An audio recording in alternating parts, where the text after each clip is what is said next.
नमस्कार मित्रांनो, लाडकी बहीण योजनेबाबत एक महत्त्वाची अपडेट समोर आली आहे.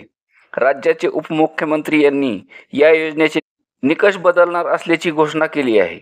या योजनेत नेमके कोणते निकष बदलणार असल्याचे याची माहिती आज आपण घेणार आहोत. लाडकी बहीण योजनेत बदल करण्यात येणार असून या योजनेत दुरुस्ती करण्यात येणार असल्याची ही माहिती अजित पवार यांनी दिली आहे. विधानसभेमध्ये बोलताना लाडकी बहीण योजनेतून ज्यांची नावे कमी झाली आहेत त्याबद्दलही अजित पवारांनी अपडेट दिली आहे.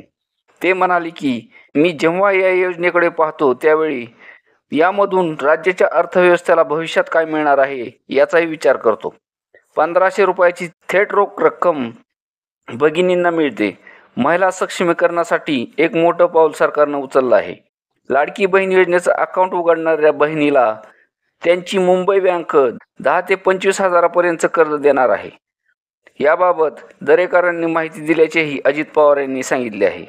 ज्या महिलांना छोटा मोठा व्यवसाय करायचा आहे त्यांच्यासाठी लाडकी बहीण योजना जोडून कर्ज योजना तुम्ही काढू शकता. म्हणजे ही योजना केवळ मदतीची राहणार नाही, त्यामधून महिलाचे सक्षमीकरण होणार आहे. कारण वर्षाला 45,000 कोटी महिलाच्या हातात येणार आहेत. या माध्यमातून लाडकी बहीण सक्षम होईल, तिच्या कुटुंबाला हातभार लागेल आणि हा पैसा राज्याच्या अर्थव्यवस्थेत येऊन अर्थव्यवस्थेला छोटं मोठं योगदान मिळेल.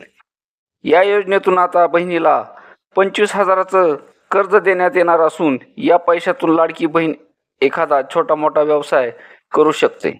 त्यामुळे त्यांच्या विकासाला थोडीफार दिशा मिळेल. प्रत्येक महिन्याला 1500 रुपये मिळत असल्यामुळे कर्ज परतफेड ही आपोआपच त्या 1500 रुपयामधून होणार आहे. हप्ता भरण्याचे टेन्शन राहणार नाही. 25,000 फेडण्यासाठी तुम्हाला परतफेड ही 2 वर्ष किंवा 3 वर्षाच्या मुदतीवर फेड करता येणार आहे.